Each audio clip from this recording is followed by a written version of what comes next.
Salut, c'est Max. Aujourd'hui, on parle du workflow. Workflow. Alors, le workflow, ça veut dire en français flux de travaux, ce qui est quand même vachement moins sexy que workflow. Même si workflow, j'ai vachement de mal à le dire dans une phrase. Workflow. C'est facile à dire.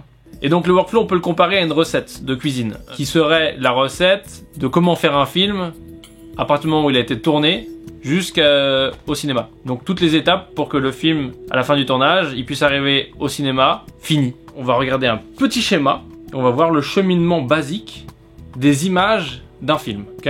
Tu veux faire ça? Donc on commence par le tournage en numérique. Donc ça veut dire que ce qui sort de la caméra, c'est des fichiers numériques. Donc ces fichiers numériques, ils sont envoyés au laboratoire. Donc les laboratoires à Paris, il y en a deux. Éclair, qui est un laboratoire français, et Technicolor, qui est un laboratoire américain. Ah oui, avant de continuer, il y a une chose importante. Là, on parle de montage offline. Le montage offline se fait avec des rushs dégradés. C'est-à-dire que, par exemple, si le film est tourné en 4K, eh ben, on le monte pas en 4K. On le monte en Full HD dans un codec que le logiciel de montage peut exploiter. Les rushs sont arrivés au laboratoire et maintenant, ils vont faire les transcodes. Les transcodes, donc, c'est prendre les fichiers de caméra et les transformer pour les adapter pour que les fichiers soient exploitables au montage.